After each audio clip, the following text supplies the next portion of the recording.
And as you can see behind me, this investigation is still going on with the police tape up here, and just off camera there are police officers blocking off both ends of the streets around the school as well.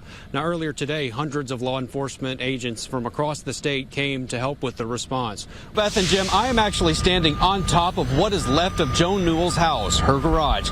Now Newell, as well as the rest of the community out here, spent the entire day coming back to their homes to see if they can pick out really what memories they have left. We've seen folks searching for things like ultrasound photos, family albums, different heirlooms and things of the like. Challenger Kevin Virgil has made proposed carbon capture pipelines a central part of his campaign. They could run right through the 4th Congressional District. He's opposed eminent domain for the pipelines being used, which is a state issue, but he's also opposed to federal tax credits for the pipelines, which is something Congressman Randy Feenstra worked to pass. Classes are canceled for the rest of the week here in the Perry School District. On the first day back from winter break, the lives of the community were shattered by a 17-year-old student turned gunman. That's one of the worst moments of my entire life, but the best phone call I got was saying that they were okay.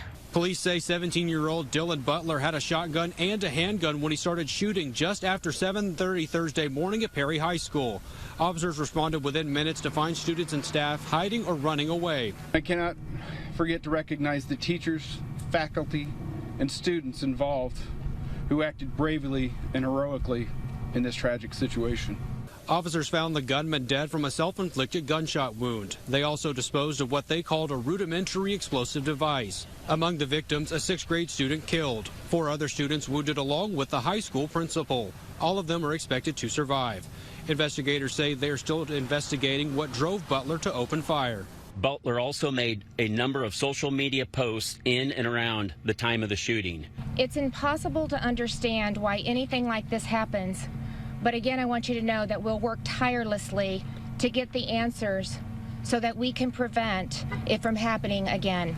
As the investigation continues, the community is left in shock. Hug your babies.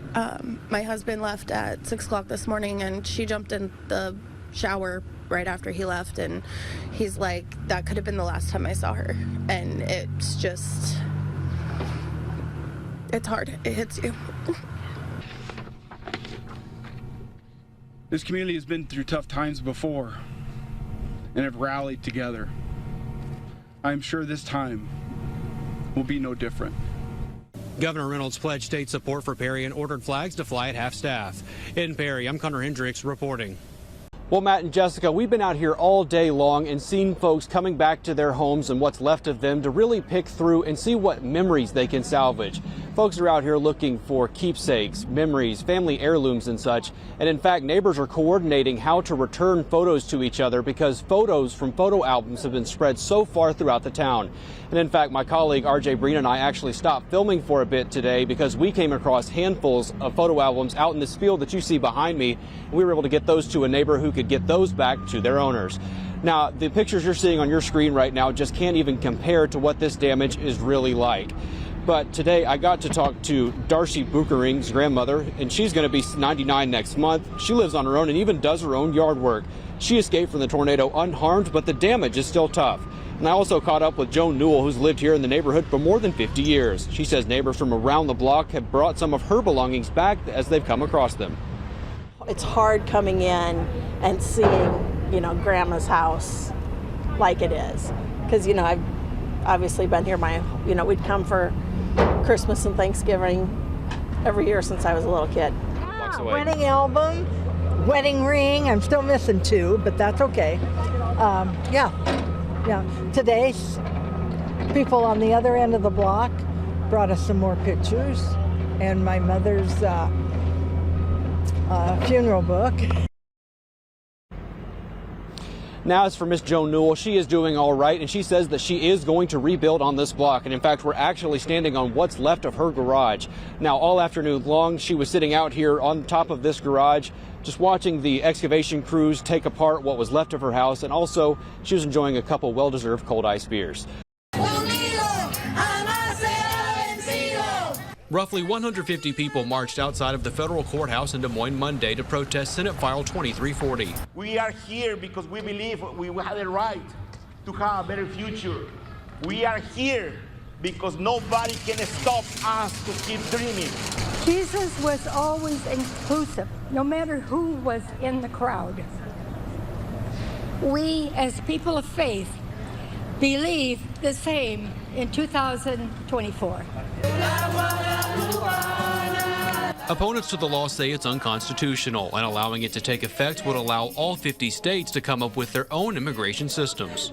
Supporters of the law say that they passed it because they were tired of the way the federal government was handling immigration.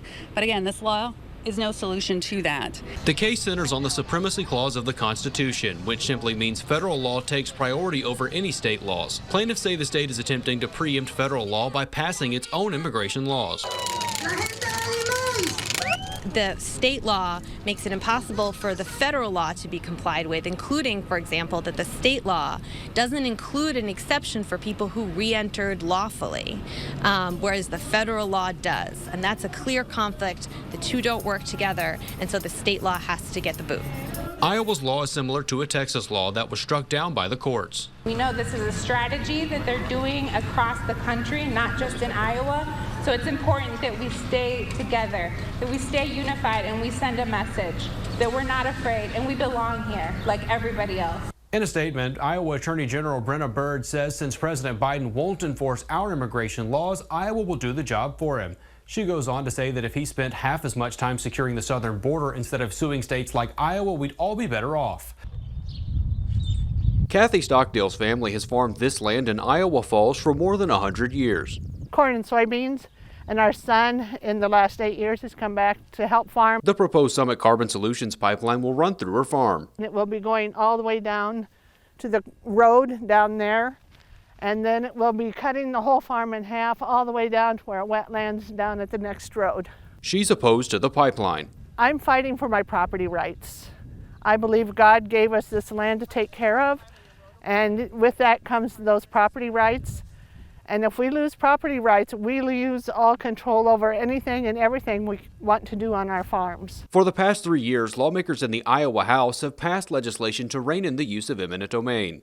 Most recently, a bill by State Rep. Charlie Thompson would allow landowners and pipeline companies to go to court to ask whether the use of eminent domain was constitutional and benefited the public. Land is the original asset in Iowa. It's in our souls. An unjust taking of land without remedy is not only irritating, it's outrageous.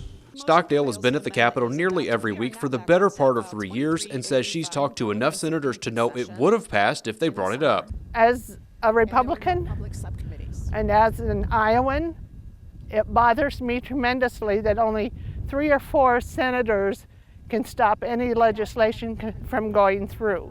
Despite the setbacks, Stockdale doesn't plan to stop fighting. Are you giving up? No. No, it just makes us fight harder, especially with the new extensions. It's what we're already starting to reach out to landowners and fill them in on what's really going on. Stockdale says she has a little more faith in legislation being passed next year, and she and other landowners are also looking at their legal options through the courts. In Iowa Falls, I'm Connor Hendricks reporting.